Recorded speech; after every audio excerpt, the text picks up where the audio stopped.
Greetings, Quester. The Meddlesome Meeples present Tome Talk with Matt and Richard. Matt has a book he is going to tell us about. So, the book I've been reading recently is Caiaphas Cain, Heir of the Imperium. This is an omnibus written by Sandy Mitchell and set in the Warhammer 40,000 universe. So basically this book follows the story of Commissar Caiaphas Cain, a biblical name twice over. Oh yeah. Now a commissar is like a political officer that would be outside of the chain of command but attached to a unit, would handle disciplinary procedures, be responsible for morale, etc. Usually very strict and stern characters. Caiaphas Cain, if you are familiar with Discworld, the best way for me to describe Caiaphas Cain to you, imagine Rincewind but set in the Warhammer 40,000 universe. It's difficult to imagine. Yeah. It's about a character who essentially thinks of himself as a coward and is constantly trying to find the easiest way out of things to try and run away from danger. In the Warhammer universe. Yeah, there is a lot of danger in the Warhammer universe. And everything he does ends up putting him right at the middle of the action. And so he becomes somebody that everyone thinks of as a hero of the Imperium, but essentially all he's ever trying to do is save his own skin. Arguably, the real hero of the story is his aide Jurgen, but that's another matter. But I say the best way for you to think about the character is Rincewind in the 40k universe. And Jurg is the luggage, or who follows him round and constantly saves his butt. Yeah, that's actually a very fair analogy. So if you like Warhammer 40,000, if you like some of the Pratchett stories, I think you will like this. It's very good sci-fi military action. What I've been reading is an omnibus, a collection of stories. There's also a second one that follows straight on from that called Defender of the Imperium. So there's plenty of material there if you like to read a lot about a particular character. There's a lot of humour in the books. As I say, another reason why I compared it to Rincewind and the Discworld.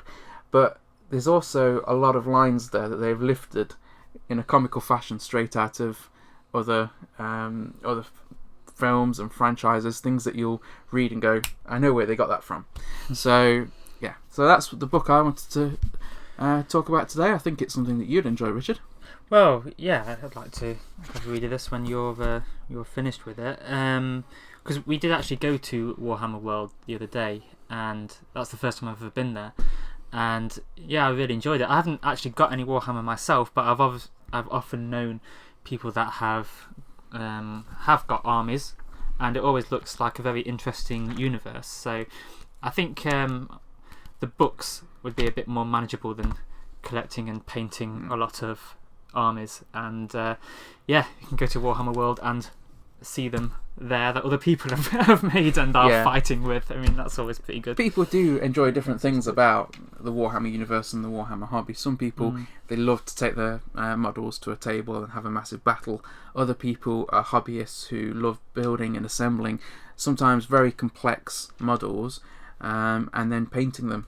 I've got friends who do that and they do a fantastic job. I wish I could do that. But then there's also, as I say, people who really enjoy looking at the lore, the fluff as it's called, reading the books. Yeah, all the backstory is called the fluff. Because that's because you're not actually playing a game of it at the time. Okay. And then obviously there's all the licensed products. So some people enjoy playing video games set in the Warhammer universe, or there's tons of board games and card games out there that have been very popular over the years. Oh yeah, we've done a few of them, haven't we? We've played quite a number of the ones they've done with Fantasy Flight, for example, haven't we? And now they're valuable. Because the GW Games Workshop licensing contract split with Fantasy Flight Games, didn't they?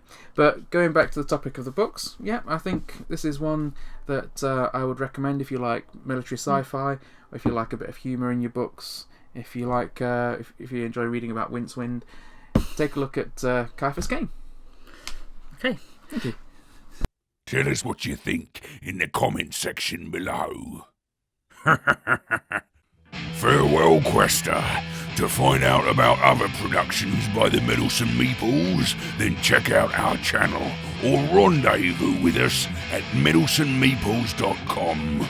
Until next time, Quester, farewell and keep thine axe sharp.